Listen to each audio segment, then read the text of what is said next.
But what makes human beings, as the highest of the mammals, so conscious of being independent is that they are topologically an enclosed surface, you see, which wanders around independently of the ground. What we don't notice is that we are not independent of the ground at all, that wandering around is something that is entirely related to there being some ground. In other words, when you run up a hill, the hill also runs you up it. The hill rises and lifts you as you run, you see? And if you understand that, you don't take a hostile attitude to mountains and hills. You're grateful to them for lifting you up so high in the air, because that's presumably why you went up, that the thing was high. It was lifted up. You wanted to be lifted up. It lifted you up. You had to cooperate, of course. I always like the illustration that I've used before, perhaps you haven't heard it, of the thistledown. The thistledown, too, comes moving through the sky. I once was playing with the thing, and just came out of the blue sky, and I caught it like that, pulled it under my nose, and it started to pull, to get away.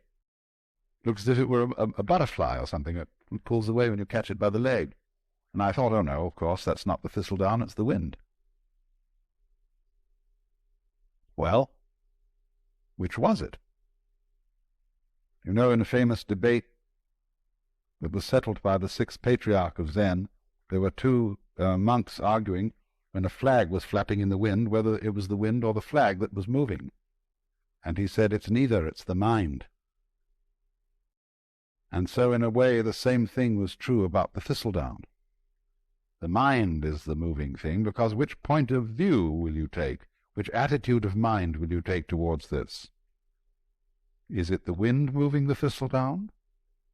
Or is it the thistledown that is moving itself with the wind? After all, when you see a sailing boat, and there's a man in the sailing boat, who is moving the boat? Is it the wind moving the boat? Or is it the man moving the boat because he was smart enough to put up a sail? Much smarter way of getting around than rowing. You don't have to work. It's intelligence, you see, the mind that moves the boat. And so in the same way, I thought, this thistledown has some kind of intelligence. It's radial, it's organized, it's beautiful. And it's used that to sail itself with the wind, to enable itself to pull like a little organism playing with the wind.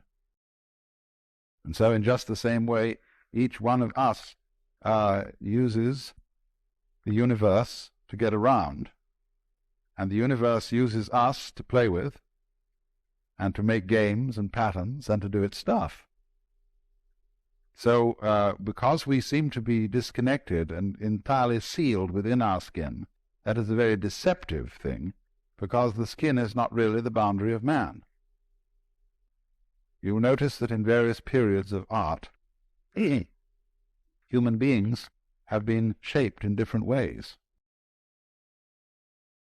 and have been more or less transparent at some times, at other times opaque, and sometimes the emphasis has been on the state of mind which this human being is in.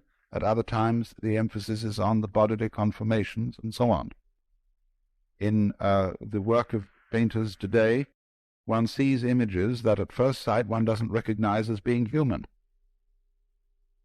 There was an exhibition at the Museum of Modern Art in New York some years ago called The New Image of Man. And these things didn't look like human beings at all. Some of them did, but that's because what does a human being look like? That depends on your point of view.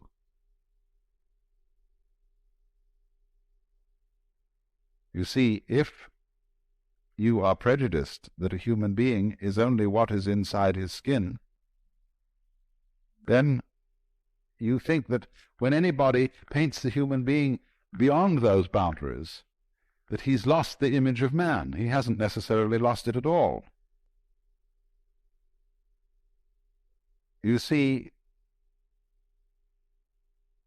there's an old feeling that the shape of the universe is the shape of man.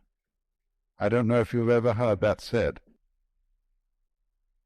that man is the microcosm and that the universe as a whole is the macrocosm. Now, as you plumb out into the universe and explore it astronomically, it gets very strange. You begin to see things in the depths that at first sight seem utterly remote. How could they have anything to do with us? They are so far off and so unlikely. And in the same way, when you start probing into the inner workings of the human body, you come across all kinds of funny little monsters and wiggly things that bear no resemblance to what we recognize as the human image. Look at a spermatozoon under a microscope, that little tadpole, and how can that have any connection with a grown human being? It's so unlike, you see. It's foreign feeling. And you get the creeps sometimes, the foreign feeling about yourself, if you feel your own pulse, or if you're able to look at an X-ray in some way of your inner organs working. See, they're all strangers to us. We don't know about them. And they give us the creeps, as if they were, coming across some weird insects in the dark.